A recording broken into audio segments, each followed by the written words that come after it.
Hola, ¿qué tal? Bienvenidos a NCN Noticias. Como siempre, para nosotras es un verdadero placer que ustedes se unan a esta ronda informativa que hacemos por los principales hechos que son noticia. A continuación, nuestros titulares. Titulares NCN Noticias. Con estilo de las barras bravas de un equipo de fútbol, así se enfrentaron seguidores y opositores de Daniel Quintero en el Consejo de Medellín. La sesión tuvo que ser levantada por las actitudes agresivas de asistentes y concejales. Gobernador de Antioquia pidió rigurosidad en anuncio de fechas de encendido de Hidroituango. Aseguró que no tiene certeza que comience a funcionar en noviembre. El infierno cobró otra víctima en Antioquia. Una persona fue impactada por un rayo en Cocorná. En el municipio de La Ceja capturaron a los presuntos asesinos de la taxista Blanca Inés Giraldo, quien fue ultimada en Medellín. Celeridad en los diálogos con el ELN y aumento de las fuerzas militares es el pedido del gobernador de Antioquia a la nación, mientras se desarrollan las negociaciones con esta guerrilla.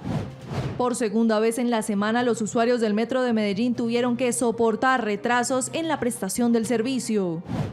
Yo ya no voy a hacer una conciliación, con vehemencia responde vicepresidente Francia Márquez en el caso de agresión en su contra. Nueva Guerra Fría.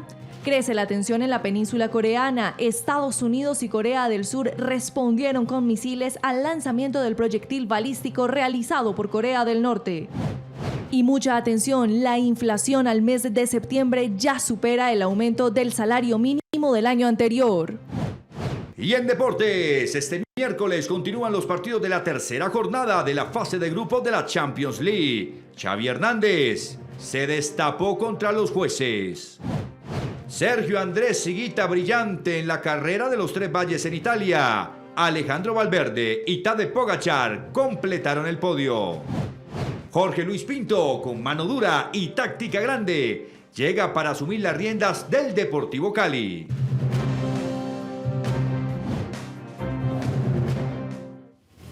Comenzamos con las noticias como si se tratara de un encuentro de barras bravas. Así fue el episodio que se vivió hoy en el Consejo de Medellín. Andrea, usted lo califica muy bien. Bochornoso fue este encuentro de hoy en la sesión ordinaria del Consejo de la Ciudad, en la que se pretendía debatir nuevamente la votación para poder conseguir la aprobación de enajenación de las acciones de UNE, que EPM es dueña. Pero la situación se tornó bastante grotesca, porque al inicio de esta sesión le dieron la palabra al concejal Luis Hernández, pero esta situación llamó la atención dado que varios contratistas de la alcaldía de Medellín aparecieron en las barras después de que fueron llamados, según dicen algunos concejales, por algunos secretarios para que asistieran allí. Dentro de las barras estaban personas que decían Quintero se quedan contra otros que alegaban que Quintero se va.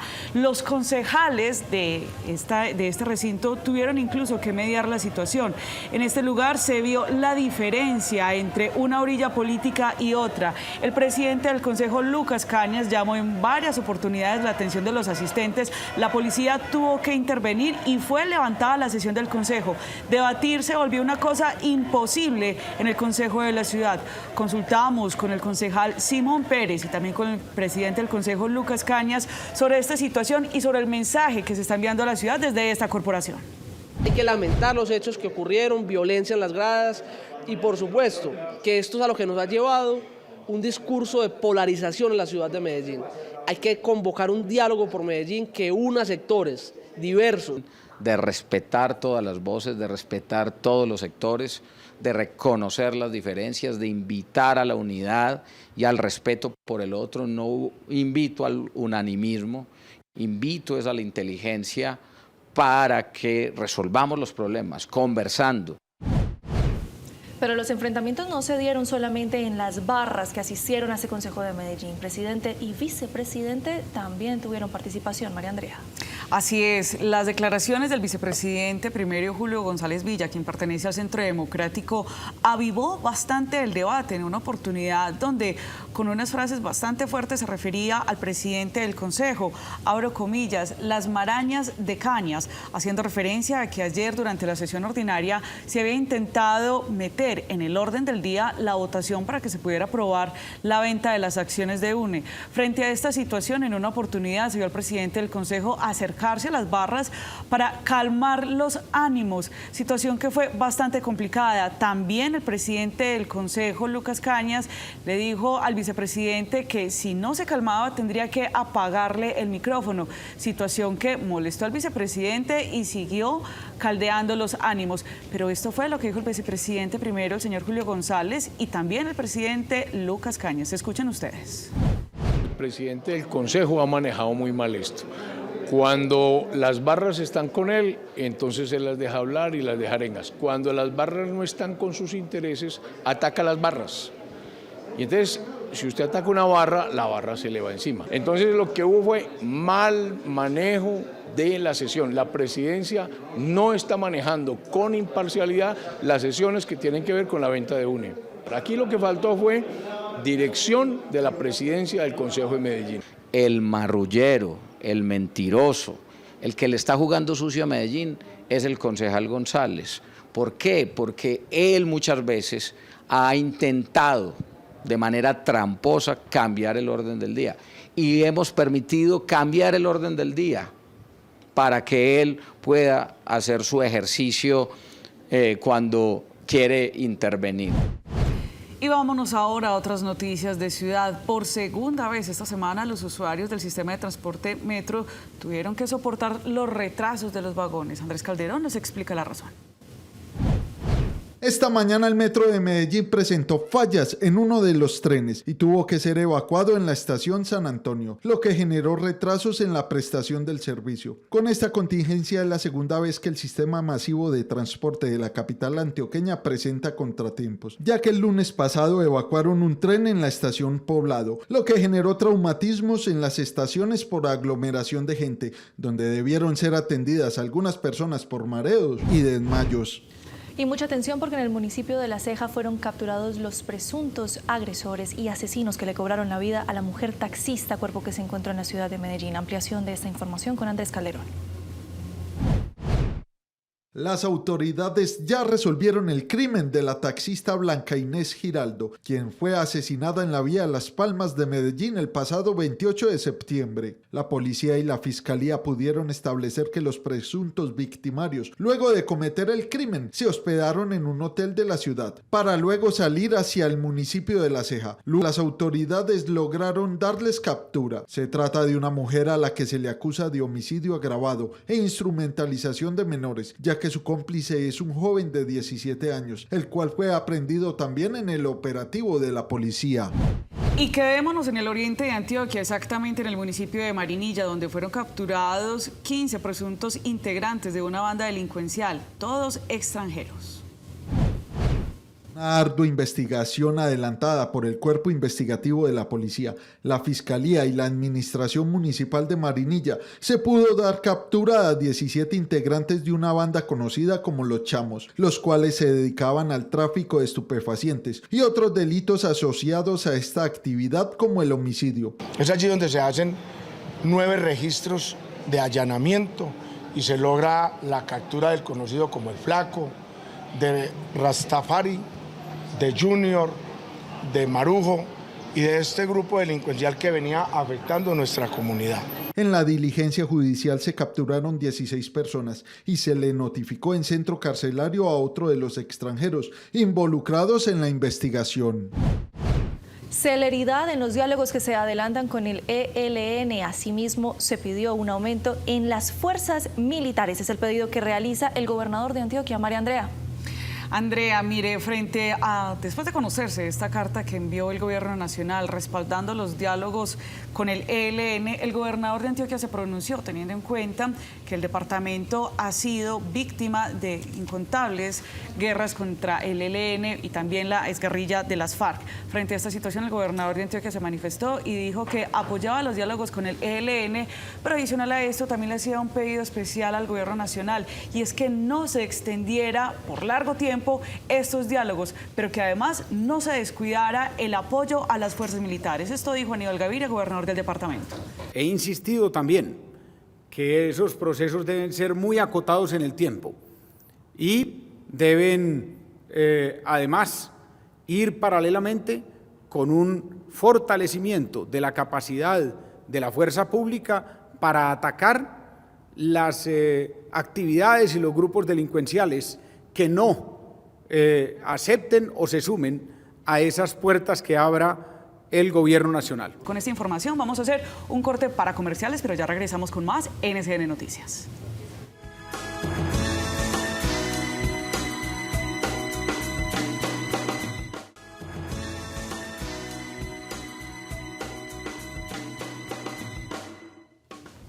Continuamos, gracias por continuar conectados con nosotros. Una preocupante situación se está viviendo en el Darién, todo por el paso de migrantes. José Fernando Gil. Sí, Andrea, mire, imágenes impresionantes por la cantidad de personas que están cruzando el tapón del Darién se han filtrado en redes sociales. Imágenes, algunas que son de finales del mes de septiembre, otras de principios de este mes de octubre.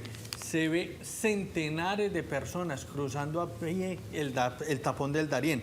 Recordemos que el tapón del Darién es un tramo de selva y de jungla pantanosa que separa a los países, a Colombia y a Panamá.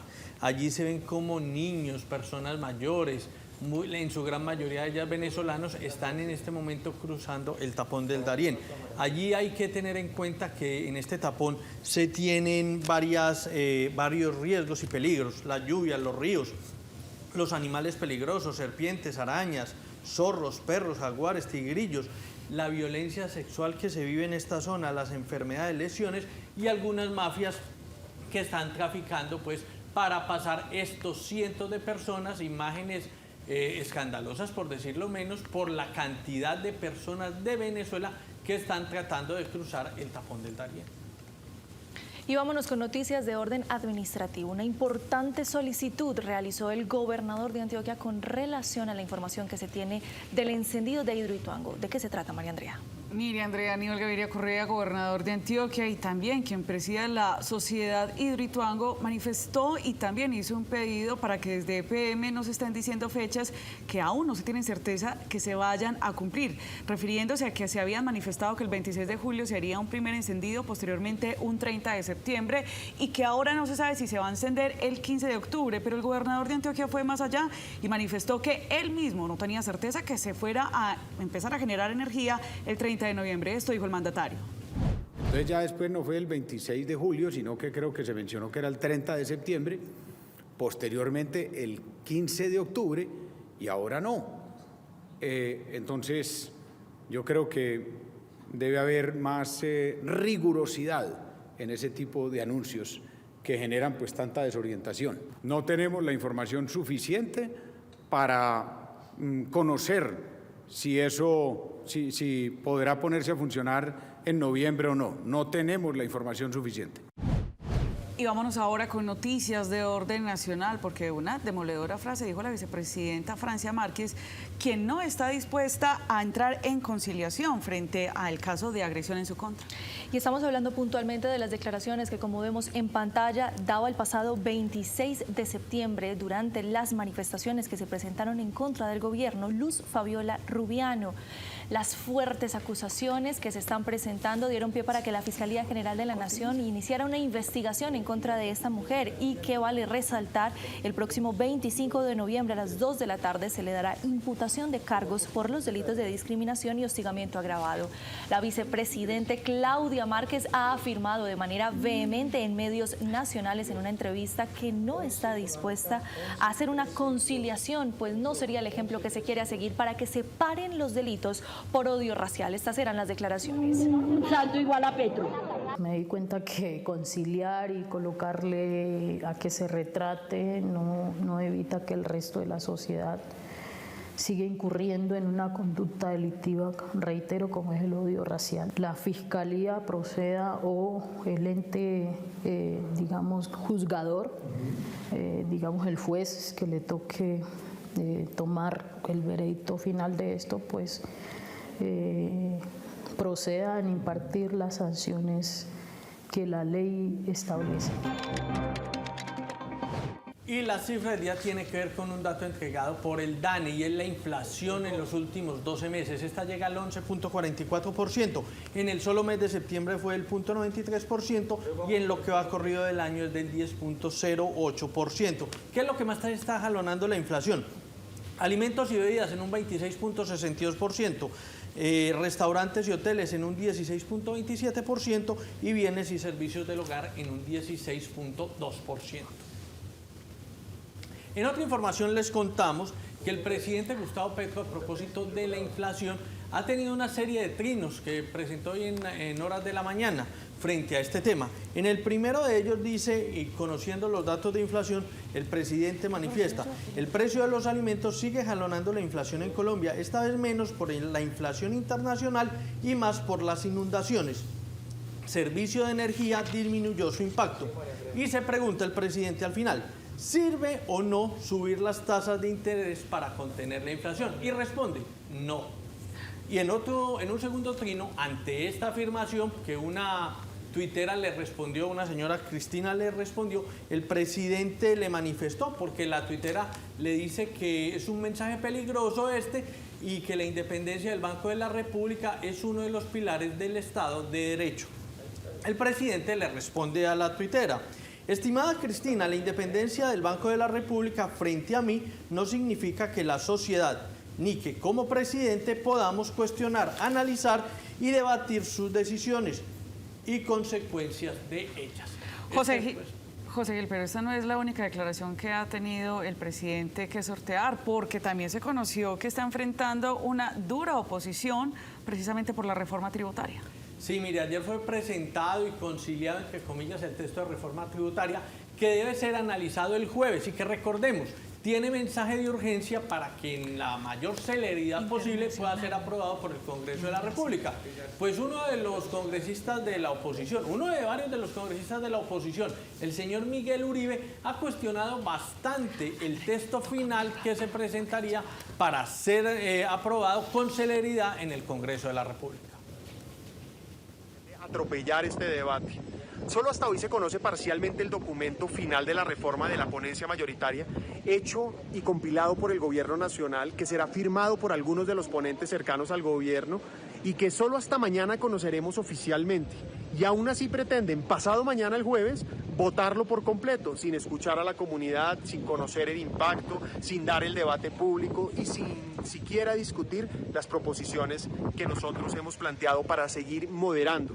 Porque si bien hemos logrado moderar esta reforma, sigue siendo un golpe fulminante al crecimiento económico, aumentará la pobreza, aumentará el desempleo, golpea a la clase media y los hogares de bajos ingresos.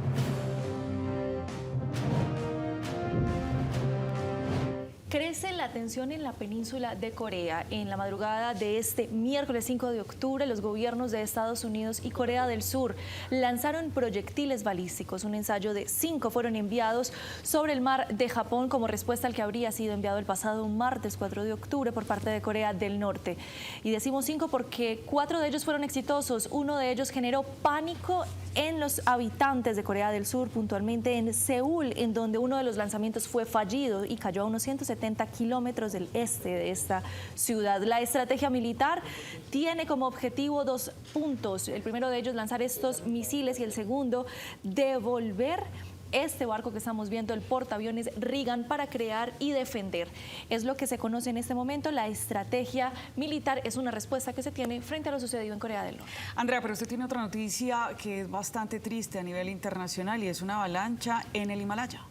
10 personas se han confirmado sin vida, 14 continúan desaparecidas luego de que esta impresionante avalancha, que quedara registrada en video, se precipitara puntualmente en el Himalaya. Estamos hablando de territorio de India. Los organismos de socorro continúan la búsqueda de los cuerpos sin vida de las personas que se encontraban en este campamento, que al parecer corresponderían a estudiantes que realizaban ejercicios de práctica en este lugar. Con esta información vamos a hacer una segunda pausa para comerciales, pero ya viene José Alarcón con toda la información deportiva.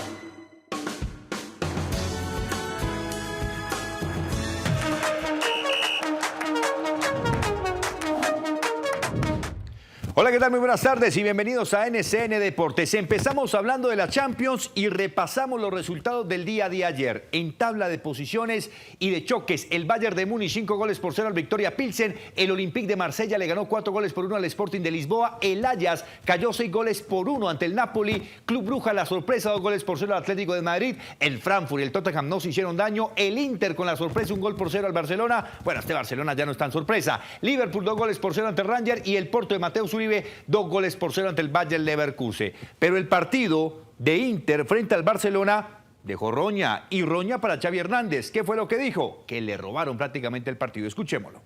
Sí, en general nos sentimos que ha sido una injusticia grande. Sí, me siento así, la verdad. No puedo esconderme. Estoy indignado. Creo que es una injusticia grande. Pero de eso está lleno la vida y el fútbol, de injusticias, y los actos justos también se hacen notar. Pero vamos a repasar los duelos que enseguida a las 2 en punto de la tarde comienzan en Champions. El primero, bueno, ese ya se está jugando. El Leipzig le gana 3-1 al Celtic de Escocia. Pero viene también el Dinamo... si me la aumentan un poquito desde ahí la puedo ver mejor, muchachos. Bueno, el Leipzig se enfrenta al Dinamo Zagreb, el Benfica se enfrenta al Paris Saint-Germain, el Chelsea recibe al AC Milán, la Juventus frente al Maccabi de Israel. De fondo tenemos al Manchester City contra el Copenhague, Real Madrid frente al Shakhtar Donetsk y el Sevilla termina recibiendo al Borussia Dortmund. Ahí lo que pude ver, y yo creo que ahí quedamos bien. Y como también quedó bien el señor Sergio Andrés Higuita en la carrera de los 3 valles, la clásica más famosa de valles de Italia. Sergio quedó de segundo y con buena compañía. Quedó con Tadej Pogačar de primero y en la tercera posición el señor Valverde, que de hecho se despide del ciclismo y queda con una última carrera por disputar. Compañeras, todo en deportes. Gracias, José Alarcón. Y así cerramos NCN Noticias por hoy, Andrea. La invitación para que nos sigan en todas las redes sociales, se enteren de los últimos hechos que son noticia y por supuesto la cita a las 5 de la tarde en NCN Emisión Central.